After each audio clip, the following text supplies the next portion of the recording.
بسم الله الرحمن الرحيم الحمد لله رب العالمين والصلاة والسلام على أشرف الأنبياء والمرسلين وعلى آله وأصحابه أجمعين ومن تبعهم بإحسان إلى يوم الدين أما بعد سبحانك لا علم لنا إلا ما علمتنا إنك أنت العليم الحكيم اللهم انفعنا بما علمتنا وعلمنا ما ينفعنا وزدنا علما اللهم انفعنا بما علمتنا وعلمنا ما ينفعنا وزدنا علما اللهم انفعنا بما علمتنا وعلمنا ما ينفعنا وزدنا علما۔ آج کی اس کلاس میں آپ سب حضرات کو خوش آمدید کہتا ہوں اور سب کو ویلکم کہتا ہوں۔ جیسا کہ آپ جانتے ہیں کہ ہماری یہ کلاس شیخ ابن باز رحمہ اللہ کی کتاب دروس المہمہ لعامۃ الامہ کے لیے خاص ہے۔ اس کتاب میں شیخ رحمہ اللہ نے 18 سبق ذکر کیے ہیں جو عام مسلمانوں کے لیے انتہائی ضروری ہیں۔ ان اسباق میں سے، ان لیسنز میں سے ہم نے 3 سبق پڑھ لیے ہیں اور آج ہم چوتھا سبق شروع کرتے ہیں۔ چوتھا سبق توحید کی قسموں کے حوالے سے ہے اور اسی طرح شرک کی قسموں کے حوالے سے کہ توحید کی قسمیں کیا ہیں اور ہر ایک کی وضاحت، اور شرک کی قسمیں کیا ہیں اور ہر ایک کی وضاحت۔ لیکن مجھے نہیں لگتا کہ ہم آج یہ پورا سبق پڑھ سکیں گے، اس لیے سب سے پہلے ہم توحید کی قسمیں بیان کریں گے اور ان کی تفصیلات کو بیان کریں گے۔ اگر ہمارے پاس وقت ملا تو ہم شرک کی اقسام بھی بیان کریں گے، ورنہ انشاءاللہ ہم یہ آج کا سبق کل مکمل کریں گے باذن اللہ تعالی۔ تو آئیے آج کا سبق شروع کرتے ہیں۔ شیخ ابن باز رحمہ اللہ نے چوتھا سبق توحید کے حوالے سے، توحید کی قسموں کے حوالے سے، شرک اور شرک کی قسموں کے حوالے سے خاص کیا ہے۔ اور اس سے پہلے ہم جب لا الہ الا اللہ کی شرطیں پڑھ رہے تھے تو اس میں بھی ہم نے توحید پر گفتگو کی تھی، کیونکہ یہ دین اسلام کے جو بنیادی ارکان ہیں ان میں سے پہلا رکن یہی کلمہ توحید ہے، شہادتین کے اقرار، جس میں سب سے پہلے اس بات کا اقرار ہوتا ہے کہ اللہ کے سوا کوئی معبود برحق نہیں اور محمد صلی اللہ علیہ وسلم اللہ کے رسول ہیں۔ تو ہم نے اس کی وضاحت کی تھی، لا الہ الا اللہ کی شرطیں ذکر کی تھیں، اور پھر اسی طرح سے ہم نے جب کل کے سبق میں ارکان ایمان پڑھے تھے تو ارکان ایمان میں بھی آپ کو معلوم ہے کہ سب سے پہلا رکن ایمان باللہ ہے، یعنی اللہ رب العزت پر ایمان لانا۔ اس میں بھی ہم نے توحید کی 3 قسموں کی وضاحت کر دی تھی، توحید ربوبیت، توحید الوہیت اور توحید اسماء و صفات۔ لیکن کچھ مزید باتیں ایسی ہیں جن کی وضاحت ہم آج کے سبق میں کریں گے باذن اللہ تعالی۔ سب سے پہلے توحید کس کو کہتے ہیں، یا اگر آپ سے یہ پوچھا جائے کہ توحید کی ڈیفینیشن کیا ہے، توحید کی کیا تعریف ہے، تو آپ کا کیا جواب ہوگا؟ اب اس سے پہلے کہ میں آپ کے جواب کا انتظار کروں، میں ہی آپ کو جواب دیتا ہوں کہ توحید کی ڈیفینیشن یا توحید کی تعریف یہ ہے کہ اس بات کا دل سے اقرار کرنا، اس بات کو دل سے ماننا، تسلیم کرنا کہ اللہ رب العزت کے سوا کوئی رب نہیں، اللہ کے سوا کوئی خالق و مالک نہیں، اللہ کے سوا کوئی رازق نہیں، اور اللہ کے سوا کوئی معبود برحق نہیں، اور اللہ رب العزت اپنے اسماء و صفات میں بھی اکیلا ہے اور اس کا کوئی شریک نہیں۔ گویا کہ توحید کی ڈیفینیشن کے اندر ہی توحید کی 3 قسمیں آ جاتی ہیں۔ اس بات کے اقرار کرنا کہ اللہ ہی اکیلا ساری کائنات کا خالق و مالک اور رازق ہے، اور اکیلا اللہ ہی معبود برحق ہے، ساری عبادات کا مستحق ہے، اور اکیلا اللہ ہی اپنے اسماء و صفات میں وحدہ لا شریک ہے، متفرد ہے، یکجا ہے اور اس کا کوئی شریک نہیں۔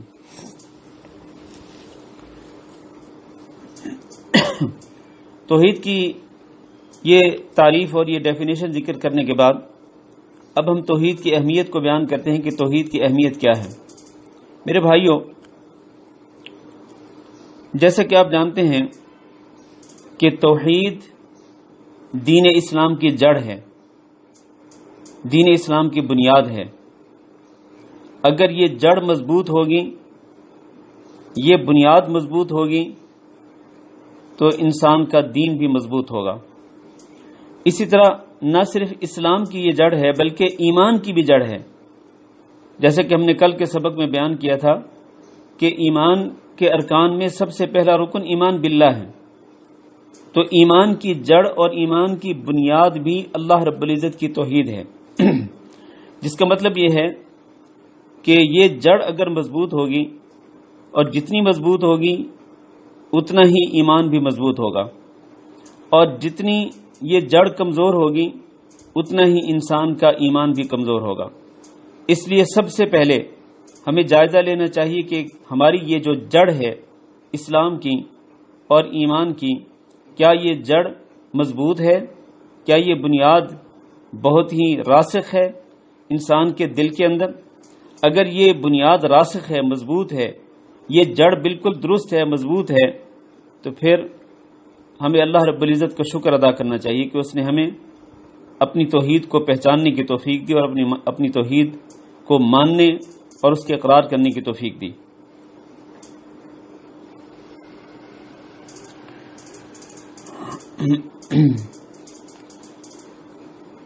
تو توحید کی اہمیت میں سب سے پہلی بات یہ ہے کہ توحید اسلام کی بھی بنیاد ہے اور ایمان کی بھی بنیاد ہے۔ توحید کے بغیر اسلام کچھ نہیں اور توحید کے بغیر ایمان بھی کچھ نہیں۔ اور اس سے آپ اندازہ کر سکتے ہیں کہ اس دور کے اندر بے شمار لوگ ایسے ہیں جو اپنے آپ کو مسلمان کہتے ہیں، اپنے آپ کو مومن کہتے ہیں، لیکن اس کے باوجود واللہ کی ان کے عقیدے کے اندر خلل پایا جاتا ہے۔ اللہ کی توحید میں ان کا عقیدہ درست نہیں ہوتا، چنانچہ وہ اللہ رب العزت کی توحید کے اندر شریک ٹھہراتے ہیں، اللہ رب العزت کی عبادت میں شریک ٹھہراتے ہیں، غیر اللہ کو حاجت روا اور مشکل کشا سمجھتے ہیں، غیر اللہ کو داتا، غوث اور دستگیر سمجھتے ہیں۔ تو ایسے لوگ جو ہیں جن کے عقیدے میں خلل ہوتا ہے اور عقیدہ توحید ان کا درست نہیں ہوتا، تو وہ کیسے مسلمان ہو سکتے ہیں؟ اور ان کے ایمان کی حالت کیا ہوگی؟ سب سے پہلے ہمیں اپنے اسلام اور اپنے ایمان کی جڑ کو مضبوط کرنا ہوگا اور عقیدہ توحید کو مستحکم اور مضبوط بنانا ہوگا۔ دوسری بات یہ ہے کہ یہ توحید وہ چیز ہے کہ جو حضرت آدم علیہ الصلوۃ والسلام سے لے کر حضرت محمد صلی اللہ علیہ وسلم کی دعوت کا خلاصہ رہی ہے، یعنی تمام کے تمام انبیاء کی دعوت کا جو محور ہے وہ کیا ہے؟ اللہ کی توحید ہے۔ آپ دیکھ لیں قرآن مجید میں اللہ رب العزت نے ارشاد فرمایا وَلَقَدْ بَعَثْنَا فِي كُلِّ أُمَّةٍ رَسُولًا أَنِ اعْبُدُوا اللَّهَ وَاجْتَنِبُوا الطَّاغُوتَ، ہم نے ہر امت میں رسول بھیجا اور ہر رسول کو یہ پیغام دے کر کے بھیجا کہ ان اعبدوا اللہ، کہ تم اللہ ہی کی عبادت کرو۔ یہ توحید ہے، اللہ ہی کی عبادت کرو، اللہ ہی کے سامنے رکوع کرو، اللہ ہی کے سامنے سجدہ کرو، اللہ ہی سے امیدیں وابستہ کرو، اللہ ہی کا خوف کھاؤ، اللہ ہی پہ توکل کرو، اللہ ہی کے لیے نظر و نیاز مانو، ساری کی ساری عبادات اللہ کے لیے خاص کرو، اور واجتنبوا الطاغوت، اور غیر اللہ کی پوجا کرنے سے اور غیر اللہ کی عبادت کرنے سے اجتناب اور پرہیز کرو۔ یہ انبیاء کی دعوت کا خلاصہ ہے۔ اب ایک ایک نبی کی دعوت کو نکال لیں قرآن مجید کے اندر، ہر نبی نے اپنی دعوت کا آغاز اسی بات سے کیا۔ حضرت نوح علیہ الصلوۃ والسلام نے یہی کہا یا قوم اعبدوا اللہ ما لکم من الہ غیرہ، اے میری قوم تم اکیلے اللہ کی عبادت کرو، اللہ کے سوا تمہارا کوئی معبود نہیں۔ حضرت ہود علیہ الصلوۃ والسلام نے بھی یہی کہا یا قوم اعبدوا اللہ ما لکم من الہ غیرہ، اے میری قوم کے لوگوں اکیلے اللہ کی عبادت کرو اور اس کی عبادت ما لکم من الہ غیرہ، اس کے سوا تمہارا کوئی معبود ہے ہی نہیں۔ اسی طرح حضرت صالح علیہ الصلوۃ والسلام نے بھی یہی بات کہی، حضرت شعیب علیہ الصلوۃ والسلام نے بھی یہی بات کہی۔ اور آپ ذرا غور کریں، حضرت یوسف علیہ الصلوۃ والسلام جب جیل میں تھے تو جیل کے دو ساتھیوں نے جب ان سے خواب کی تعبیر پوچھی تھی تو حضرت یوسف علیہ الصلوۃ والسلام نے کہا تھا میں تمہیں خواب کی تعبیر بعد میں بتلاؤں گا، پہلے آؤ میری دعوت کو سنو۔ انہوں نے حضرت یوسف علیہ الصلوۃ والسلام نے اپنے جیل کے دو ساتھیوں سے کہا تھا ارباب متفرقون خیر ام اللہ الواحد القہار، کیا مختلف رب بہتر ہیں یا اکیلا اللہ جو اپنی عبادت میں وحدہ لا شریک ہے، القہار ہے، کیا وہ اکیلا اللہ بہتر ہے؟ مختلف رب بہتر ہیں یا اکیلا اللہ بہتر ہے؟ پھر حضرت یوسف علیہ السلام نے کہا ما تعبدون من دونہ الا اسماء، تم اللہ کے سوا جن کو پوجتے ہو نا وہ صرف نام ہیں، جس طرح کہ اس دور کے اندر بھی لوگوں نے نام رکھے ہوئے ہیں، کسی کو داتا کا لقب دیا ہوا ہے، داتا کا نام رکھا ہوا ہے، کسی کو غوث کا نام دیا ہوا ہے اور کسی کو غوث اعظم کا نام دیا ہوا ہے، کسی کو دستگیر کا نام دیا ہوا ہے، کسی کو جناب کوئی لقب دیا ہوا ہے تو کسی کو کوئی لقب دیا ہوا ہے، مختلف نام دیے ہوئے لوگوں نے۔ حضرت یوسف نے کہا ما تعبدون من دونہ الا اسماء، جن کو تم اللہ کے سوا پکارتے ہو وہ صرف نام ہی ہیں، سمیتموها انتم آباؤکم، یہ نام بھی تم نے اور تمہارے آباء و اجداد نے رکھے ہوئے ہیں۔ ما انزل اللہ بها من سلطان، ان ناموں کی اللہ نے کوئی دلیل ذکر نہیں کی۔ اب آج کل اگر لوگوں سے پوچھا جائے جو علی حجویری کو داتا کہتے ہیں، ان سے پوچھا جائے کہ کیا اللہ رب العزت نے علی حجویری کو داتا کہا ہے؟ جو عبد القادر جیلانی کو غوث اعظم کہتے ہیں، ان سے پوچھا جائے کہ کیا اللہ رب العزت نے عبد القادر جیلانی کو غوث اعظم کہا ہے؟ یا اس طرح کے جتنے بھی بزرگان دین ہیں، جتنے بھی صلحاء امت گزرے ہیں، ان میں سے لوگوں نے کئیوں کے نام رکھے ہوئے ہیں، تو ان لوگوں سے پوچھنا چاہیے کہ بھی آپ نے یہ جو نام رکھے ہوئے ہیں یہ نام کہاں سے نازل ہوئے؟ اللہ تعالیٰ نے اتارے ہیں یا تم نے اپنی طرف سے رکھے ہوئے ہیں؟ ان الحکم الا للہ، حضرت یوسف علیہ السلام نے کہا کہ حکم تو صرف اللہ تعالیٰ کے ہی چلتا ہے۔ امر اللہ تعبدوا الا ایاہ، اب دیکھیں یوسف علیہ السلام اپنے جیل کے ساتھیوں کو توحید کی طرف دعوت دیتے ہوئے کہتے ہیں اللہ کا حکم ہے اللہ تعبدوا الا ایاہ، کہ تم کسی کی عبادت نہ کرو سوائے اللہ تعالیٰ کے، اکیلے اللہ رب العزت کی عبادت کرو، ذالک الدین القیم، یہ اللہ کا مضبوط دین ہے۔ میرے بھائیو، یہی سارے انبیاء کی دعوت کے خلاصہ ہے۔ اللہ تعالیٰ فرماتے ہیں قرآن مجید کے اندر وما ارسلنا من قبلک من رسول الا نوحی الیہ انہ لا الہ الا انا فاعبدون، ہم نے آپ سے پہلے اے محمد صلی اللہ علیہ وسلم جتنے بھی رسول بھیجے سب کی طرف یہی وحی نازل کی کہ لوگوں کو بتلاؤ کہ لا الہ الا انا، کوئی معبود نہیں سوائے میرے، یعنی سوائے اللہ رب العزت کے۔ تو انبیاء کی دعوت جو ہے وہ اس کا خلاصہ ہی توحید ہے۔ پھر تیسری بات یہ ہے کہ توحید وہ چیز ہے جس کی گواہی خود اللہ رب العزت نے دی ہے۔ اللہ اکبر، شہید اللہ انہ لا الہ الا ہو، اللہ گواہی دیتا ہے کہ اللہ کے سوا کوئی معبود برحق نہیں۔ اب آپ دیکھیں اس اللہ کی گواہی سے بڑی گواہی کس کی ہو سکتی ہے؟ اللہ رب العزت سچا ہے، اپنے کلام میں سچا ہے، اپنی گواہی میں سچا ہے۔ اللہ 100% بلکہ 200% سچی گواہی دیتے ہوئے اللہ تعالیٰ فرماتے ہیں کہ شہید اللہ انہ لا الہ الا ہو، اللہ کی گواہی یہ ہے کہ اللہ کے سوا کوئی معبود برحق نہیں۔ اس لیے تمام کے تمام لوگوں پر یہ لازم ہے کہ وہ اللہ رب العزت کی اس گواہی کا احترام کریں، اللہ کی اس گواہی کا پاس کریں اور اس گواہی کو اپنے دلوں میں اتاریں کہ جب اللہ یہ گواہی دے رہا ہے کہ اللہ کے سوا کوئی معبود برحق نہیں، تو پھر سارے کے سارے لوگوں پر یہ لازم ہے کہ وہ اللہ ہی کو، اکیلے اللہ ہی کو داتا بھی سمجھیں، اس کو غوث اعظم بھی سمجھیں، اس کو دستگیر بگڑی بنانے والا بھی سمجھیں، حاجت روا مشکل کشا بھی سمجھیں، اور تمام کی تمام مشکلات میں اللہ رب العزت کو ہی پکاریں، اللہ کے سوا کسی کو نہ پکاریں۔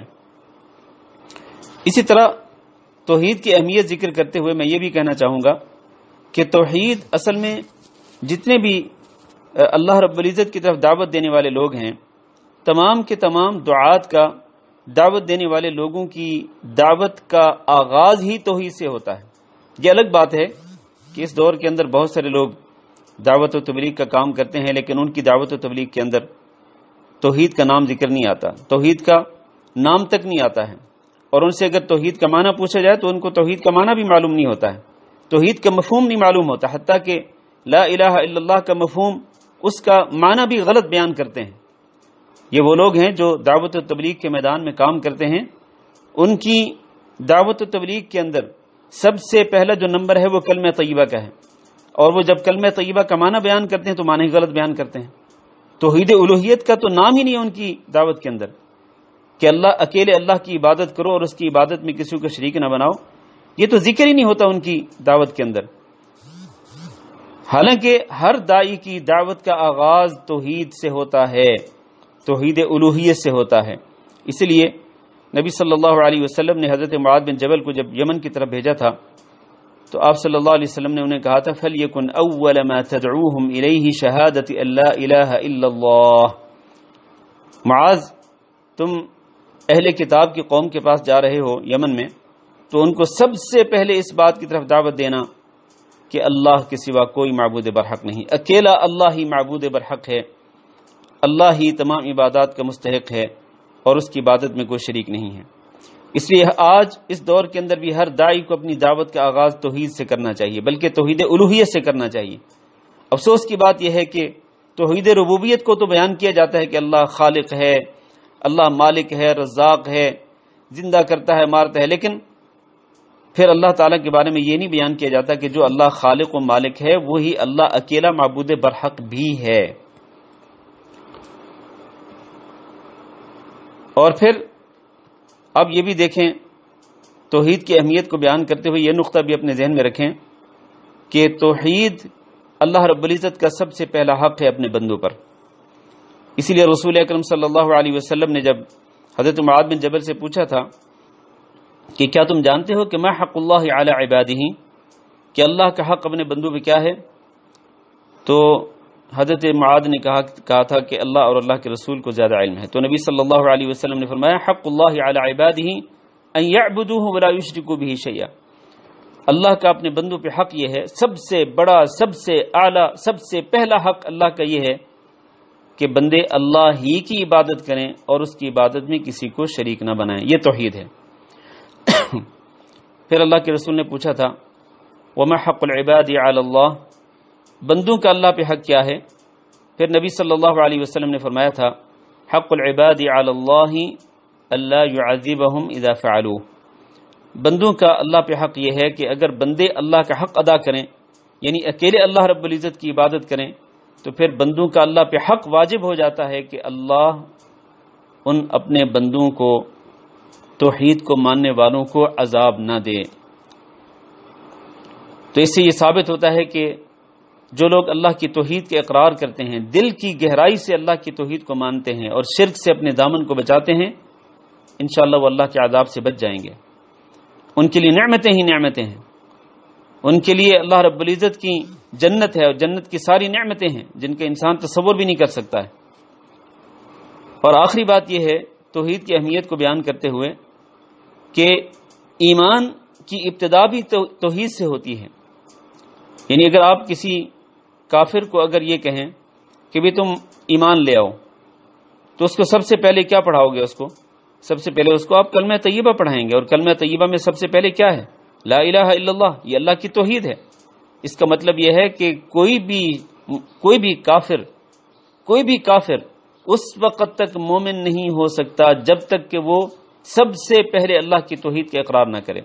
اسی لیے نبی صلی اللہ علیہ وسلم نے اپنے چچا ابو طالب کو بار بار یہی کہا، ان کی وفات سے کچھ پہلے آپ نے فرمایا یا عمی قل لا الہ الا اللہ، اے میرے چچا جان آپ لا الہ الا اللہ پڑھ لیں۔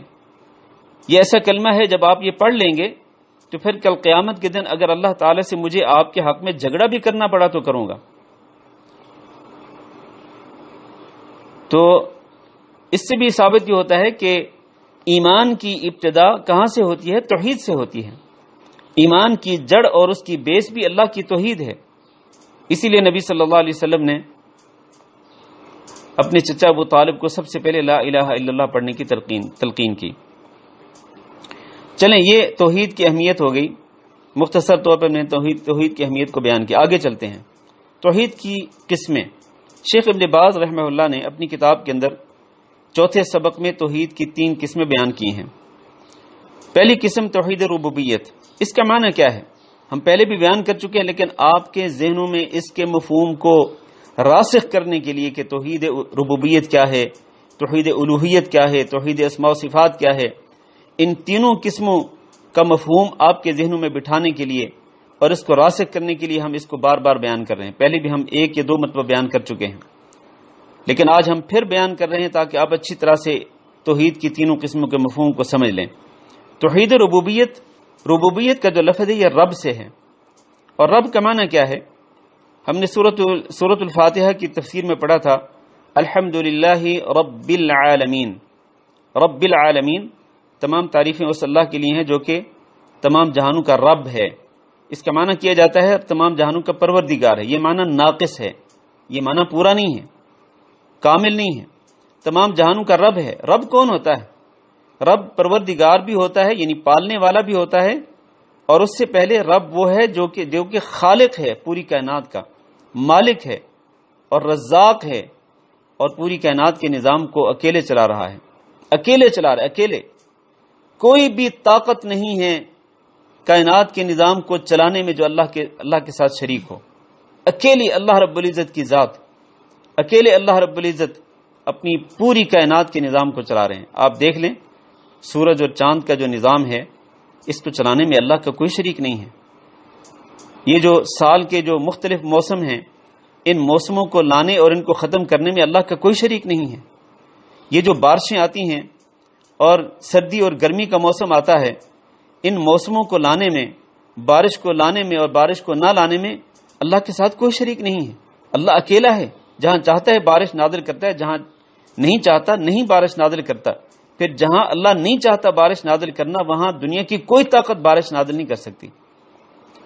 اگر اللہ تعالیٰ سورج کو غروب کرنا چاہے تو کوئی اسے غروب ہونے سے بچا نہیں سکتا، اور اگر اللہ تعالیٰ سورج کو طلوع کرنا چاہے تو کوئی طاقت اس کو طلوع ہونے سے بچا نہیں سکتی ہے۔ اللہ اکیلا اس پوری کائنات کے نظام کو چلا رہا ہے۔ نظام چاہے آسمانوں کا ہو، زمینوں کا ہو، خشکی کا ہو، تری کا ہو، سمندروں کا ہو، انسانوں کا ہو، جنوں کا ہو، حیوانات کا ہو، نباتات کا ہو، درختوں کا ہو، فرشتوں کا ہو۔ المہم یہ ہے کہ دنیا کے اندر جتنے بھی نظام ہیں، جتنے بھی سسٹم چل رہے ہیں، ان تمام کے تمام سسٹمز کو چلانے میں اللہ رب العزت وحدہ لا شریک ہے۔ اللہ اکیلا مارتا ہے، اللہ اکیلا زندہ کرتا ہے، زندگی بھی وہی دیتا ہے، مارتا بھی وہی ہے۔ تبارک الذی بیدہ الملک وہو علی کل شیء قدیر الذی خلق الموت والحیات۔ بابرکت ہے وہ ذات جس کے ہاتھ میں بادشاہت ہے، بادشاہت کا مالک اللہ ہے، بادشاہت کا اختیار اللہ کے پاس ہے۔ تؤتی الملک من تشاء وتنزع الملک ممن تشاء۔ آپ جس کو چاہیں، اللہ تو جس کو چاہے بادشاہت دے دے، جس سے چاہے بادشاہت چھین لے۔ آپ دیکھ لیں گزشتہ دور کے اندر، گزشتہ کئی سالوں کے اندر آپ دیکھ لیں دنیا کے کئی بادشاہ، ان کے ساتھ کیا ہوا۔ میں کسی کا نام نہیں لینا چاہتا، لیکن آپ جانتے ہیں کئی ملکوں کے بادشاہ جو ہیں ان کے ساتھ کیا ہوا۔ کئی ملکوں کے بادشاہ قتل ہو گئے، کئی ملکوں کے بادشاہ قیدی بن گئے، ان پہ سال ہر سال کیس چلتے رہے، جیلوں کے اندر مقدمے بھگتے رہے، حالانکہ وہ کئی سال پہلے اپنے ملک کے بادشاہ تھے۔ ذلت کون دیتا ہے؟ عزت کون دیتا ہے؟ اللہ دیتا ہے۔ تبارک الذی بیدہ الملک وہو علی کل شیء قدیر، وہ ہر چیز پہ قادر ہے۔ الذی خلق الموت والحیات، وہی ہے جس نے موت کو پیدا کیا اور جس نے زندگی کو پیدا کیا۔ اللہ جس کو زندہ رکھنا چاہے اس کو کوئی مار نہیں سکتا، اور اللہ جس کو مارنا چاہے اس کو کوئی زندہ نہیں رکھ سکتا۔ ربوبیت کے اندر اللہ تعالیٰ کا کوئی شریک نہیں ہے۔ لیکن یہاں پر سوال یہ ہے کہ کیا اللہ رب العزت کی ربوبیت کو ماننا کافی ہے؟ کیا خیال ہے آپ کا؟ آپ ذرا مجھے جواب دیں اس کا، مجھے لکھ کر کے بتائیں کہ کیا اللہ رب العزت کی ربوبیت پہ ایمان لانا کافی ہے؟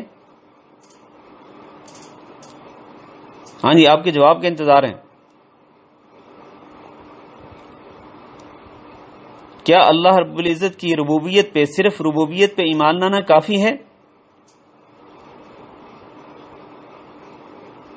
کافی نہیں ہے۔ آپ میں سے زیادہ تر لوگ، بلکہ سارے لوگ یہی کہہ رہے ہیں کہ نہیں، کافی نہیں ہے۔ یعنی اگر ایک بندہ اللہ رب العزت کو، بالکل ام عبد الرحمن نے صحیح کہا ہے کہ مشرکین مکہ بھی اللہ کو رب مانتے تھے.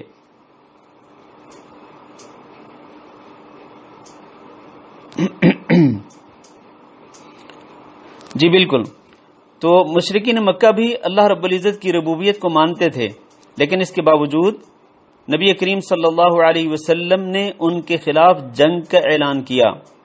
جنگیں ہوئی، باقاعدہ جنگیں. کیوں ہوئی جنگیں؟ وہ ساری کی ساری جنگیں اس توحید کے لیے تھیں، اس توحید کے لیے تھیں جس کو وہ مان نہیں رہے تھے. وہ توحید ربوبیت کو مانتے تھے. اللہ نے قرآن مجید میں فرمایا وَلَئِن سَأَلْتَهُمْ مَنْ خَلَقَ السَّمَاوَاتِ وَالْأَرْضَ لَيَقُولُنَّ اللَّهُ. ہاں جی، اگر آپ ان سے پوچھیں، یعنی ان مشرکین مکہ سے پوچھیں کہ آسمانوں اور زمین کو کس نے پیدا کیا ہے، اور وسخر الشمس والقمر، اور سورج اور چاند کے نظام کو کون چلا رہا ہے، لَيَقُولُنَّ اللَّهُ، تو یہ مشرکین مکہ بھی یہی جواب دیں گے کہ آسمانوں اور زمینوں کا خالق اللہ ہے، اور سورج اور چاند کے نظام کو اللہ ہی چلا رہا ہے. اس کا مطلب یہ ہے کہ وہ اللہ کو مانتے تھے، اللہ کی ربوبیت پر ایمان لاتے تھے، اللہ کے رب ہونے کو تسلیم کرتے تھے، لیکن جو چیز وہ نہیں مانتے تھے وہ اس سے اگلی توحید ہے، وہ ہے توحید الوہیت. یعنی اکیلے اللہ رب العزت کی عبادت کے وہ قائل نہیں تھے. اسی لیے انہوں نے خانہ کعبہ کے اندر بت رکھے ہوئے تھے، کسی کو حاجت روا بنایا ہوا تھا، کسی کو مشکل کشا بنایا ہوا تھا، اور کسی کو داتا، کسی کو دستگیر، کسی کو غوث، کسی کو کچھ، کسی کو کچھ. تو جناب محمد صلی اللہ علیہ وسلم نے انہیں مسلمان ہونے کی طرف دعوت دی، ایمان لانے کی طرف دعوت دی، اللہ کی توحید کو قبول کرنے کی طرف دعوت دی، اور پھر آخرکار ان کے خلاف جنگ کا اعلان کیا. کس توحید کی خاطر؟ صرف توحید الوہیت کی خاطر، کہ لوگوں اس بات کو مانو، جب تم یہ مانتے ہو کہ اکیلا اللہ خالق و مالک ہے، اکیلا اللہ رزاق ہے، تو پھر یہ بھی تسلیم کرو کہ اکیلا اللہ ہی معبود برحق ہے، اسی کے سامنے ساری کی ساری عبادات کرنی چاہیے، وہ ساری کی ساری عبادات کا اکیلا مستحق ہے، اس کی عبادت میں کسی کو شریک بنانا جائز نہیں ہے. تو اس سے یہ ثابت ہوا کہ صرف توحید ربوبیت کو ماننا کافی نہیں ہے، اس کے ساتھ توحید الوہیت کو ماننا ضروری ہے، جس کی ہم بعد میں وضاحت کرتے ہیں. یہاں ایک بات واضح کرتا چلوں،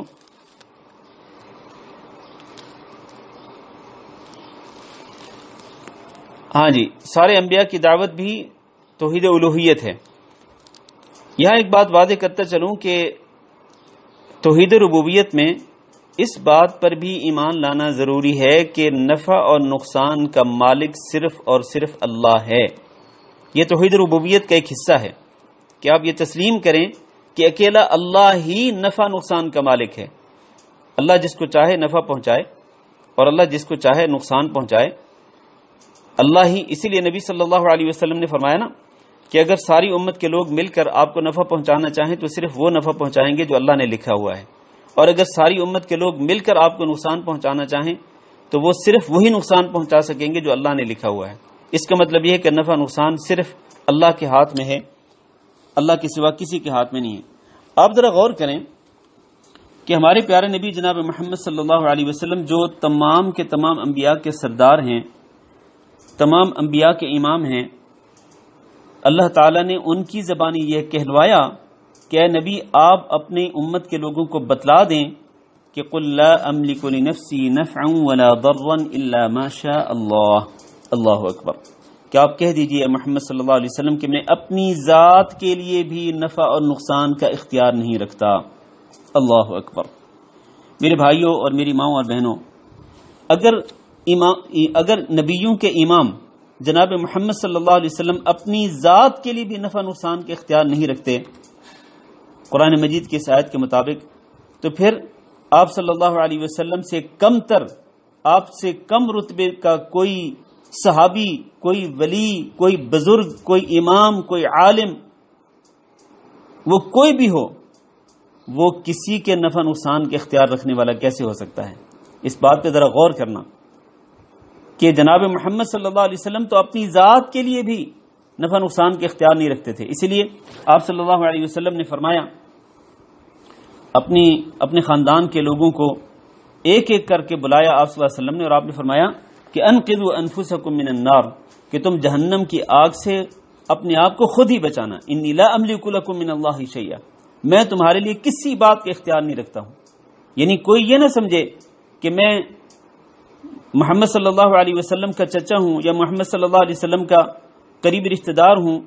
حتیٰ کہ نبی صلی اللہ علیہ وسلم نے اپنی بیٹی لخت جگر حضرت فاطمہ رضی اللہ تعالیٰ عنہ کو بھی یہ ارشاد فرمایا تھا کہ فاطمہ، جہنم کی آگ سے تم نے اپنے آپ کو خود ہی بچانا ہے، میں تمہارے کسی کام نہیں آؤں گا.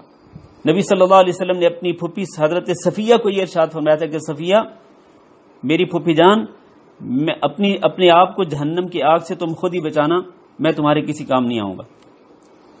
تو اس سے یہ ثابت ہوتا ہے کہ نفع اور نقصان کا اختیار صرف اور صرف اللہ کے پاس ہے، اللہ کے سوا کسی کے پاس نہیں، کسی نبی کے پاس نہیں، نبیوں کے امام حضرت محمد صلی اللہ علیہ وسلم کے پاس نہیں. جب نبیوں کے پاس کسی کو نفع نقصان پہنچانے کے اختیار نہیں ہے تو پھر قبروں کے اندر جو لوگ دفن ہیں، چاہے وہ اولیاء اللہ کیوں نہ ہوں، چاہے وہ بزرگان دین کیوں نہ ہوں، چاہے وہ اپنے وقت کے کتنے بڑے ولی کیوں نہ ہوں، قبروں کے اندر جو دفن ہیں وہ کسی کے نفع نقصان کے اختیار رکھنے والے نہیں ہیں. یہ توحید ہے، توحید ربوبیت. اللہ کی توحید ربوبیت پر ایمان لانا ضروری ہے. آگے چلتے ہیں توحید الوہیت. الوہیت کا لفظ جو ہے یہ الہ سے ہے. الہ کا معنی ہے معبود، اور اس کا مطلب یہ ہے کہ ہم اس بات کا بھی عقیدہ رکھیں، اس بات کا اقرار کریں، اس بات کو دل سے تسلیم کریں کہ اکیلا اللہ رب العزت تمام کی تمام عبادات کے لائق ہے، تمام کی تمام عبادات کا مستحق ہے. ہر قسم کی عبادت اسی کے لیے کی جانی چاہیے. اللہ کے سوا کوئی بھی معبود نہیں ہے، اللہ اکیلا معبود برحق ہے. آپ ذرا قرآن مجید کے انداز پر ذرا غور کریں. قرآن مجید میں اللہ تعالیٰ نے توحید الوہیت کو کس طرح ثابت کیا ہے. میں 2-3 جگہوں سے آیات پڑھ کے سنانا چاہتا ہوں کہ اللہ نے اپنی الوہیت کو کیسے ثابت کیا ہے. یعنی یہ اللہ تعالیٰ نے کیسے ثابت کیا ہے کہ دیکھو اکیلا اللہ ہی معبود ہے، لہذا اسی کو پکارو، اسی سے دعا مانگو، اور اسی کے لیے نظر و نیاز مانو، اور اسی کو مدد کے لیے پکارو، اسی کو حاجت روا مشکل کشا سمجھو. اللہ نے اپنی اس توحید کو کس طرح ثابت کیا ہے. اللہ تعالیٰ کا اسلوب یہ ہے کہ اللہ اپنی اس توحید کو، توحید الوہیت کو توحید ربوبیت کے ذریعے ثابت کرتے ہیں. کیا مطلب ہے اس کا؟ کیا آپ سمجھیں اس بات کو؟ اللہ تعالیٰ توحید الوہیت کو توحید ربوبیت کے ذریعے ثابت کرتے ہیں. کیسے؟ اللہ تعالیٰ، میں 1-2 جگہوں سے قرآن مجید کی آیات پڑھتا ہوں. اللہ نے فرمایا یا ایھا الناس اعبدوا ربکم الذی خلقکم، اے لوگو تم اپنے رب کی ہی عبادت کرو، تمہارا رب وہ ہے جس نے تمہیں پیدا کیا. یہ توحید ربوبیت ہے، جس نے تمہیں پیدا کیا. کیونکہ ہم نے کہا کہ توحید ربوبیت یہ ہے کہ آپ اکیلے اللہ کو خالق مانیں. اللہ نے فرمایا جو تمہارا رب وہ ہے جس نے تمہیں پیدا کیا، والذین من قبلکم، اور تم سے پہلے لوگوں کو پیدا کیا. پھر آگے فرمایا الذی جعل لکم الارض فراشا، رب وہ ہے جس نے زمین کو تمہارے لیے بچھونا بنایا. والسماء بناء، اور آسمان کو تمہارے لیے چھت بنایا. وانزل من السماء ماء، اور آسمان سے بارش کا پانی نازل کیا. رزقا لکم، جس سے تمہارے لیے رزق اگتا ہے، پیدا ہوتا ہے. یہ اللہ تعالیٰ نے اپنی ربوبیت کے کچھ دلائل ذکر کیے ہیں. اپنی ربوبیت کو ذکر کیا ہے کہ وہ رب وہ ہے جس نے پیدا کیا ہے تمہیں بھی، تم سے پہلے لوگوں کو بھی. زمین کو بچھونا بنایا، آسمان کو چھت بنایا، آسمان سے بارش کا پانی نازل کیا. یہ ساری چیزیں ربوبیت والی ذکر کر کے اللہ نے بعد میں کیا فرمایا؟ فرمایا فلا تجعلوا للہ اندادا، لہذا تم اللہ کے شریک نہ بناؤ. مطلب یہ ہے کہ اکیلے اللہ رب العزت کی عبادت کرو اور اس کی عبادت میں کسی کو شریک نہ بناؤ. ربوبیت کے ذریعے اللہ تعالی نے الوہیت کو ثابت کیا ہے کہ جو اللہ تمہارا رب ہے، اکیلا خالق و مالک ہے، وہی اللہ اس بات کے لائق بھی ہے، اس بات کا حقدار بھی ہے کہ اسی کے سامنے سجدہ کیا جائے، اسی کے سامنے رکوع کیا جائے، اور ساری کی ساری عبادات اسی کے لیے خاص کی جائیں. ایک اور جگہ پہ اللہ نے فرمایا والذین یدعون من دون اللہ لا یخلقون شیئا وهم یخلقون، یہ جو اللہ کے سوا جن کو پکارتے ہیں نا، یہ تو کچھ بھی پیدا کرنے کے قابل نہیں ہیں. وهم یخلقون، اور وہ خود پیدا کیے گئے ہیں. اموات غیر احیا، وہ مردہ ہیں، وہ زندہ نہیں ہیں۔ اور یہ آیت اس بات کی بھی دلیل ہے کہ اللہ تعالیٰ نے قرآن مجید کے اندر جو شرک ذکر کیا وہ شرک صرف بتوں والا شرک نہیں، بلکہ یہ مردوں کو پکارنا جو ہے یہ بھی شرک ہے۔ اللہ تعالیٰ نے اس کو بھی شرک قرار دیا ہے۔ فرمایا تم اللہ کے سوا جن کو یہ پکارتے ہیں انہوں نے کچھ بھی پیدا نہیں کیا، اور وہ خود پیدا کیے گئے ہیں۔ اموات، یہ مردہ ہیں، غیر احیا، یہ زندہ نہیں ہیں۔ اور اموات غیر احیا، اس کے بعد فرمایا کہ ان کو یہ بھی نہیں پتا کہ ان کو کب اٹھایا جائے گا۔ پھر اللہ تعالیٰ نے اپنی یہ ربوبیت ذکر کر کے یہ آگے فرمایا الہکم الہ واحد، تمہارا الہ ایک ہی الہ ہے، تمہارا معبود ایک ہی معبود ہے۔ تو اس پوری گفتگو سے یہ ثابت ہوتا ہے کہ توحید ربوبیت کے ذریعے اللہ تعالیٰ نے توحید الوہیت کو ثابت کیا ہے، لہذا ہمیں بھی اللہ رب العزت کی ربوبیت پر ایمان لاتے ہوئے اللہ کی الوہیت پر بھی ایمان لانا چاہیے، اور اللہ رب العزت کو اکیلا معبود برحق سمجھنا چاہیے، اور اس کی عبادت میں کسی قسم کا شرک نہیں کرنا چاہیے۔ میں یہاں ایک اور نقطہ ذکر کرنا چاہتا ہوں۔ آپ حضرات ماشاءاللہ سارے نمازی ہیں، نمازیں پڑھتے ہیں۔ نماز کے بعد ایک مسنون ذکر ہے، مجھے امید ہے کہ آپ لوگوں کو وہ ذکر یاد ہوگا اور آپ پڑھتے بھی ہوں گے۔ امید کرتا ہوں آپ کے بارے میں میرا حسن ظن بھی ہے، اچھا گمان بھی ہے۔ فرض نمازوں کے بعد نبی صلی اللہ علیہ وسلم نے ایک دعا کی تعلیم دی، آپ وہ دعا ہر نماز کے بعد پڑھتے تھے۔ آپ اگر اس دعا کے اندر غور کریں تو وہ دعا جو ہے وہ ساری کی ساری توحید الوہیت اور توحید ربوبیت کے ساتھ بھری ہوئی ہے۔ وہ دعا کون سی ہے؟ آپ بتا سکتے ہیں وہ دعا کون سی ہے؟ فرض نماز کے بعد پڑھی جانے والی دعا جس کے اندر توحید ربوبیت بھی ہے اور توحید الوہیت بھی بار بار ذکر کی گئی اسی دعا کے اندر، وہ دعا کون سی ہے؟ نہیں، وہ سید الاستغفار نہیں ہے۔ سید الاستغفار نبی صلی اللہ علیہ وسلم ہر نماز کے بعد نہیں پڑھتے تھے میرے بھائی۔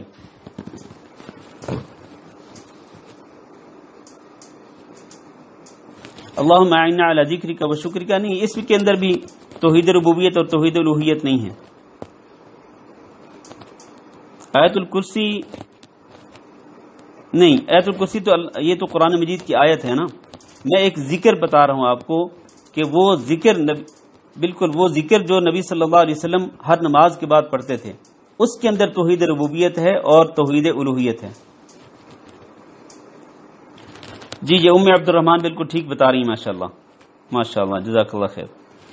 وہ دعا ہے لا الہ الا اللہ وحدہ لا شریک لہ، لہ الملک ولہ الحمد وہو علی کل شیء قدیر، لا حول ولا قوة الا باللہ، لا الہ الا اللہ ولا نعبد الا ایاہ، لا الہ الا اللہ ولا نعبد الا ایاہ، لہ النعمة ولہ الفضل ولہ الثناء الحسن، لا الہ الا اللہ مخلصین لہ الدین ولو کرہ الکافرون۔ چلیں، جس نے بھی پہلے بتایا سب کو اللہ تعالیٰ جزائے خیر دے، ماشاءاللہ کئی لوگوں نے صحیح جواب دیا ہے۔ تو یہ جو دعا ہے آپ ذرا اس میں غور کریں۔ اللہ نے فرمایا، نبی صلی اللہ علیہ وسلم نے یہ دعا پڑھی، یہ ذکر پڑھا، اور ہر نماز کے بعد آپ یہ پڑھتے تھے، اور آپ کو یہ دعا ہر صورت میں یاد ہونی چاہیے میرے بھائیوں اور میری ماں اور بہنوں، اور ہر فرض نماز کے بعد اس کو پڑھنا چاہیے۔ اس دعا کے ذریعے، اس ذکر کے ذریعے آپ بار بار اللہ کی توحید ربوبیت اور توحید الوہیت کا اقرار کرتے ہیں۔ فرمایا لا الہ الا اللہ وحدہ لا شریک لہ، یہ کون سی توحید ہے بتائیے ذرا؟ لا الہ الا اللہ وحدہ لا شریک لہ، یہ کون سی دعا ہے، کون سی توحید ہے یہ؟ ہاں جی، الوہیت ہے، بالکل صحیح ہے۔ نہیں، ربوبیت نہیں ہے، یہ نوٹ 8 نے جواب درست نہیں دیا۔ لا الہ الا اللہ وحدہ لا شریک لہ، یہ توحید الوہیت ہے، کیونکہ اس کا معنی کیا ہے؟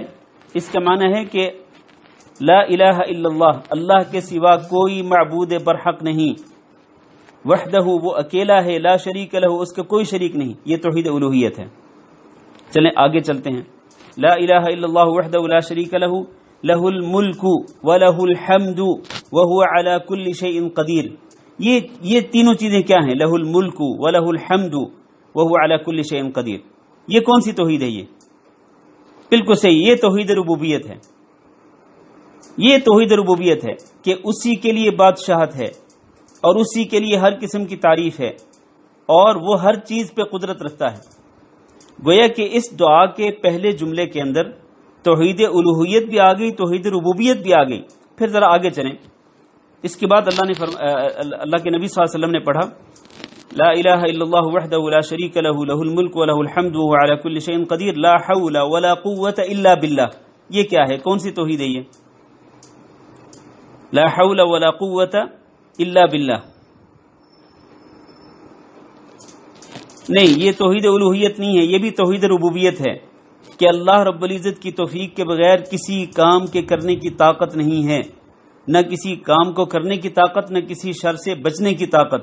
یہ طاقت دینے والا اللہ ہے، یہ بھی ربوبیت ہے. آگے چلیں. لا حول ولا قوة الا باللہ کے بعد آپ پڑھتے لا الہ الا اللہ ولا نعبد الا ایاہ. یہ کون سی توحید ہے؟ لا الہ الا اللہ ولا نعبد الا ایاہ. بالکل یہ توحید الوہیت ہے. یہ دوسری مرتبہ توحید الوہیت کا ذکر دوسری مرتبہ آ رہا ہے.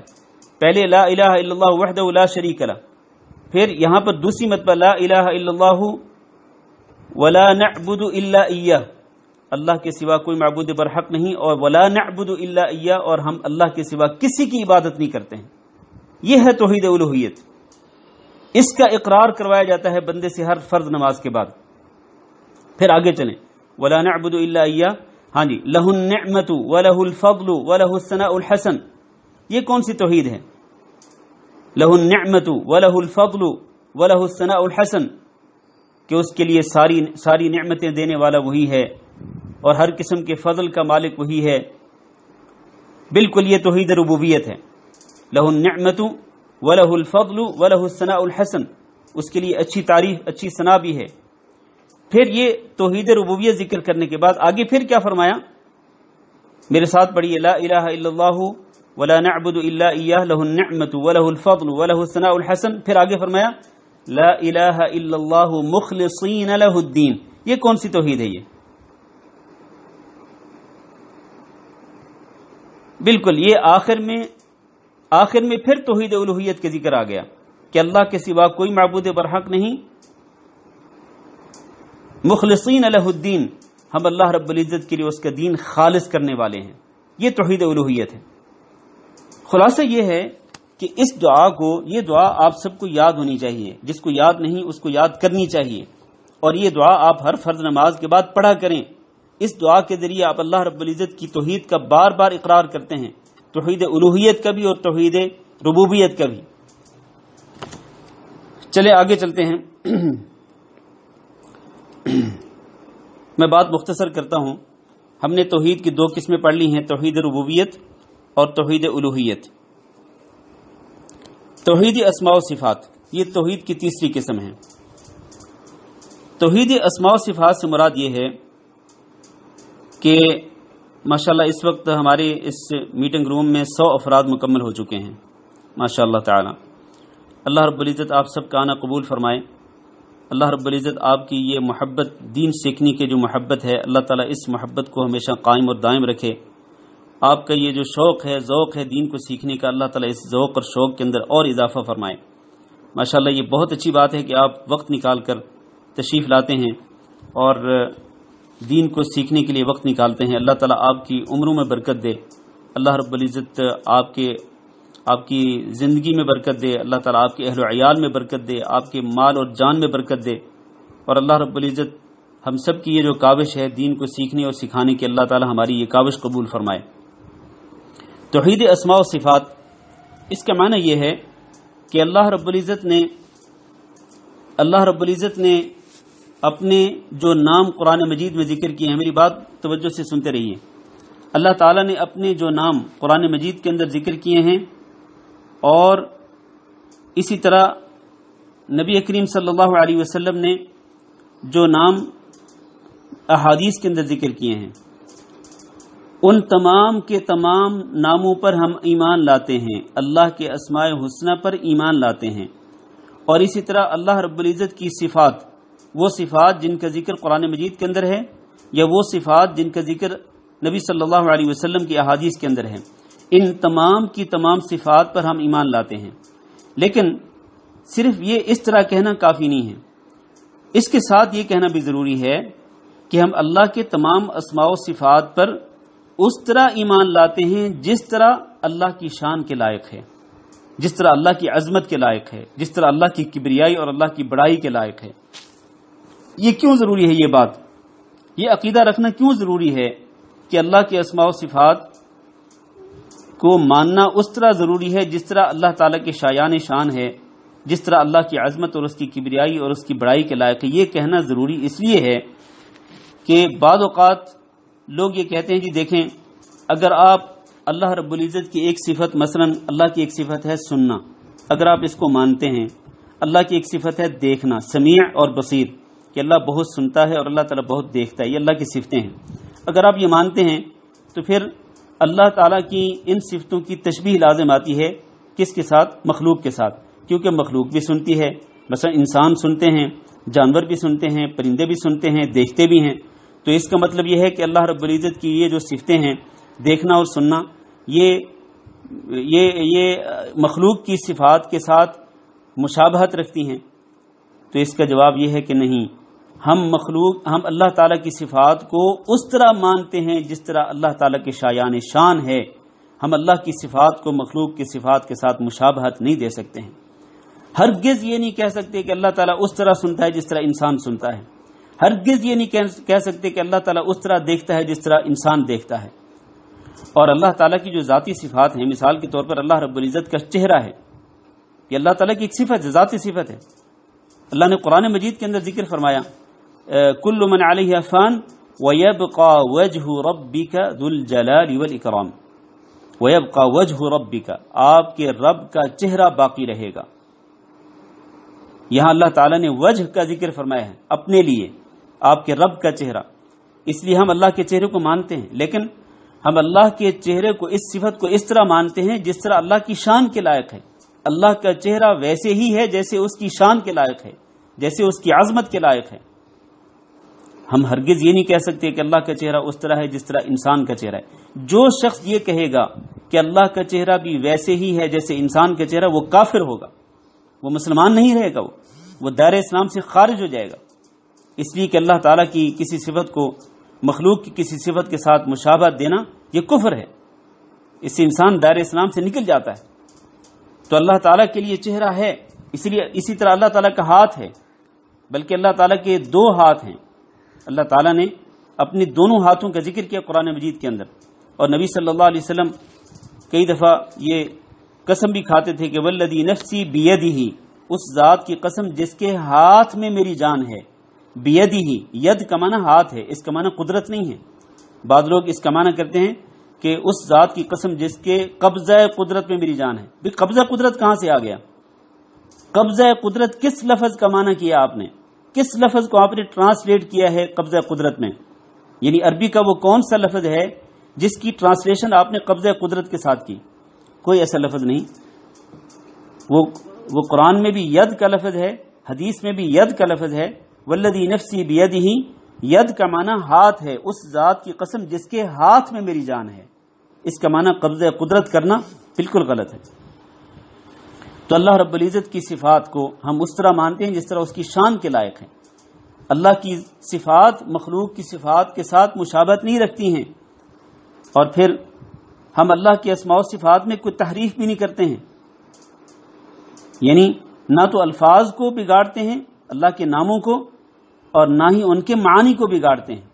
تحریف لفظی بھی نہیں، تحریف معنوی بھی نہیں ہے، یعنی اللہ کے ناموں کے جو الفاظ ہیں ان کو بھی تبدیل نہیں کر سکتے، اور اللہ کے ناموں کے جو معنی ہیں، میننگز ہیں، ہم ان کو بھی چینج نہیں کر سکتے ہیں، کسی قسم کی تحریف نہیں کر سکتے۔ اور من غیر تحریف ولا تعطیل، تحریف بھی نہیں کر سکتے، اور اللہ تعالیٰ کے ناموں اور اللہ کی صفات میں سے کسی کا انکار بھی نہیں کر سکتے ہیں۔ جیسے کہ جہمیہ ایک گروہ نکلا ہے، ایک گروہ گزرا ہے جہمیہ کا۔ جہمیہ جو ہیں وہ کیا کرتے تھے؟ وہ اللہ تعالیٰ کی صفات کا انکار کرتے تھے، اسماء و صفات کا انکار کرتے تھے وہ۔ تو اللہ تعالیٰ کے اسماء و صفات کا انکار کرنا کفر ہے۔ اللہ کے اسماء و صفات پر ایمان لانا ضروری ہے، جیسا کہ اللہ نے اپنی اسماء و صفات کا ذکر قرآن مجید میں کیا یا نبی صلی اللہ علیہ وسلم نے احادیث کے اندر کیا۔ اسی طرح اللہ تعالیٰ کی جو فعلی صفات ہیں، جس طرح میں نے کل بھی کہا تھا، اللہ تعالیٰ کی کچھ فعلی صفات ہیں۔ مثال کے طور پر اللہ تعالیٰ کا آنا، اللہ رب العزت کا نازل ہونا، اللہ رب العزت کا خوش ہونا، اللہ رب العزت کا راضی ہونا، اللہ رب العزت کا ناراض ہونا، اللہ رب العزت کا ہنسنا، اللہ رب العزت کا مختلف جو اللہ تعالیٰ کے جو ذاتی صفات جو ذکر کی گئی ہیں، ان ساری کی ساری صفات پر ہم ایمان لاتے ہیں۔ اللہ تعالیٰ ہنستا ہے تو کیسے؟ اس طرح جس طرح اللہ کی شان کے لائق ہے۔ اللہ تعالیٰ خوش ہوتا ہے اس طرح جس طرح اللہ کی شان کے لائق ہے۔ اللہ کی صفات میں سے کسی صفت کو بھی مخلوق کی صفات کے ساتھ مشابہت دینا یا ان میں سے کسی کا انکار کرنا درست نہیں ہے۔ اسی طرح مثال بیان نہیں کر سکتے ہیں اللہ تعالیٰ کے اسماء و صفات کی مثال بیان کرنا بھی درست نہیں ہے کہ اللہ تعالیٰ کا نام فلاں نام ویسے ہے جیسے انسان کا نام ہے، یا فلاں صفت ویسی ہے جیسے اللہ کی جیسے فلاں انسان کی صفت ہے، نہیں۔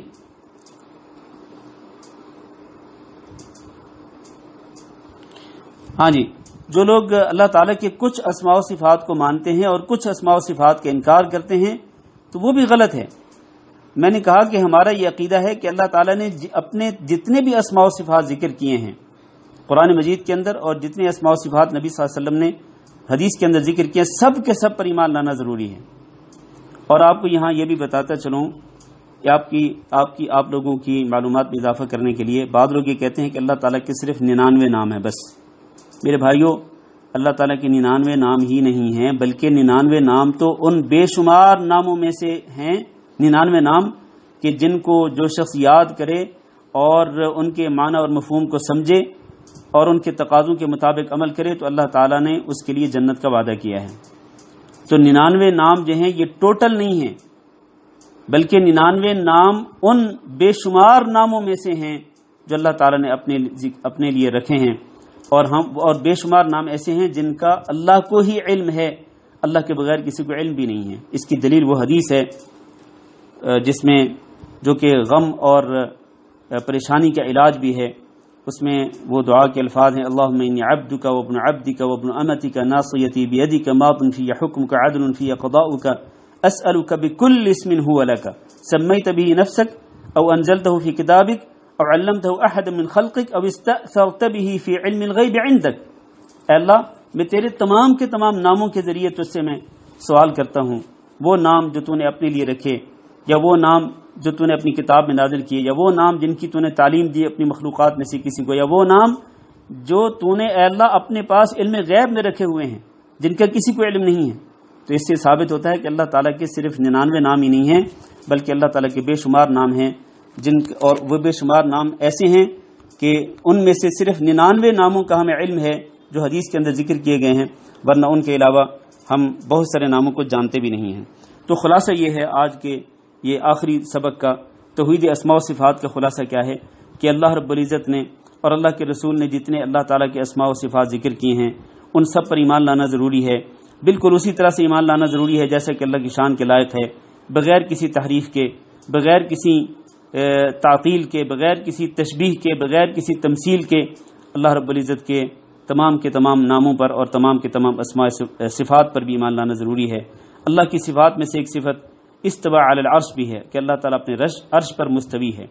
اس کا تقاضا کیا ہے کہ اللہ رب العزت اپنی مخلوقات سے جدا ہے، اللہ تعالیٰ اوپر ہے، بلند ہے، اور کہاں ہے؟ عرش پر ہے۔ اپنی ذات کے اعتبار سے اللہ عرش پر ہے۔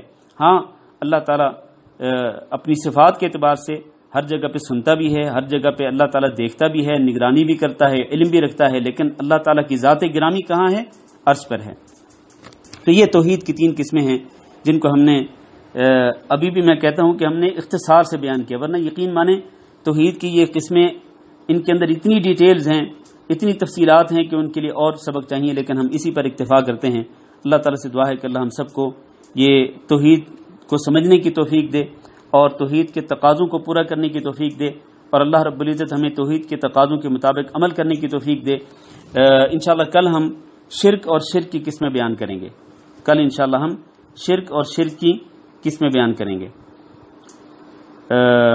کئی لوگوں کے سوالات آئے ہوئے ہیں۔ ایک سوال یہ ہے کہ کیا تراویح کی نماز سنت مؤکدہ ہے؟ تراویح کی نماز جو ہے یہ نفل نماز ہے، یہ تراویح کی نماز نفل نماز ہے۔ نبی صلی اللہ علیہ وسلم نے تراویح کی نماز، جس کو ہم رمضان کے اندر تراویح کہتے ہیں، عام دنوں کے اندر نبی صلی اللہ علیہ وسلم نے یہی نماز پڑھی ہے اور آپ صلی اللہ علیہ وسلم پڑھتے رہے ہیں، لیکن اس کی تاکید نہیں کی نبی صلی اللہ علیہ وسلم نے، تو اس لیے اس کو سنت مؤکدہ نہیں کہہ سکتے، سنت کہہ سکتے ہیں، نفل کہہ سکتے ہیں، مستحب کہہ سکتے ہیں، لیکن سنت مؤکدہ کیوں نہیں کہہ سکتے؟ اس لیے کہ نبی صلی اللہ علیہ وسلم نے اس کی تاکید نہیں کی۔ اور آپ کو پتہ ہے کہ نبی صلی اللہ علیہ وسلم نے نماز تراویح جماعت کے ساتھ صرف 3 راتیں پڑھائی تھی، اس کے بعد آپ صلی اللہ علیہ وسلم نے نماز تراویح جماعت کے ساتھ نہیں پڑھائی۔ اچھا جی، ایک اور سوال ہے یہ،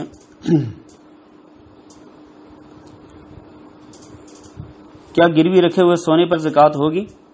جی، اگر آپ نے سونا آپ نے اگر گروی رکھا ہوا ہے، یعنی فرض کریں آپ نے لون لیا ہے بینک سے اور اس کی گارنٹی کے طور پر آپ نے سونا گولڈ جو ہے وہ آپ نے گروی رکھا ہوا ہے بینک کے اندر، تو یہ سونا تو آپ کا ہے، آپ اس کے مالک ہیں، لہذا آپ کو اس سونے کی زکوٰۃ دینی پڑے گی۔ جو چیز بھی آپ نے گروی کے طور پر رکھی ہوئی ہے، مثلا گولڈ ہے یا پیسے ہیں یا چاندی ہے، اگر اس کا نصاب پورا ہے تو اس کی زکوٰۃ آپ کو دینی پڑے گی۔ یا مثلا آپ نے اگر فرض کریں آپ نے اگر اپنا گھر گروی کے طور پر رکھا ہوا ہے تو گھر پر تو زکوٰۃ ہی نہیں ہوتی ہے، تو زکوٰۃ اس چیز کی دینی ہوگی جس پر زکوٰۃ کا حکم ہے، ورنہ وہ چیز جس کی زکوٰۃ نہیں ہے اسلام کے اندر، وہ اگر گروی رکھی جائے تو اس کی کوئی زکوٰۃ نہیں ہوگی۔ کسی نان مسلم ہو تو کیا ہم اس کے لیے دعا کر سکتے ہیں؟ نان مسلم کے لیے ہدایت کی دعا کر سکتے ہیں، ہدایت کی دعا کرنے میں کوئی حرج نہیں ہے۔ اچھا جی، ایک بھائی نے لکھا ہے کہ اللہ ہر جگہ موجود ہے کہنا کیسا ہے؟ یہ صحیح نہیں ہے، یہ کہنا کہ اللہ تعالیٰ ہر جگہ پہ موجود ہے یہ درست نہیں ہے۔ اللہ تعالیٰ عرش پر موجود ہے، لیکن عرش پر موجود ہونے کے باوجود اللہ تعالیٰ سنتا بھی ہے، ہر جگہ پہ دیکھتا بھی ہے، تو اللہ تعالیٰ کی ان صفات کا انکار نہیں کر سکتے، سننا، دیکھنا، علم رکھنا، نگرانی کرنا، لیکن جہاں تک اللہ کے وجود کا تعلق ہے تو اللہ رب العزت اپنے عرش پر موجود ہے۔ اوپر کچھ اور سوال بھی شاید گزرے ہیں، میں دیکھ نہیں سکا۔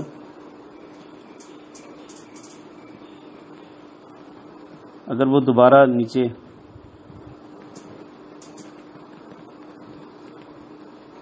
کیا ہے جی، جو اسماء و صفات کے کچھ ناموں کو مانتے، اچھا یہ تو ہو گیا۔ حافظ صاحب کیا یہ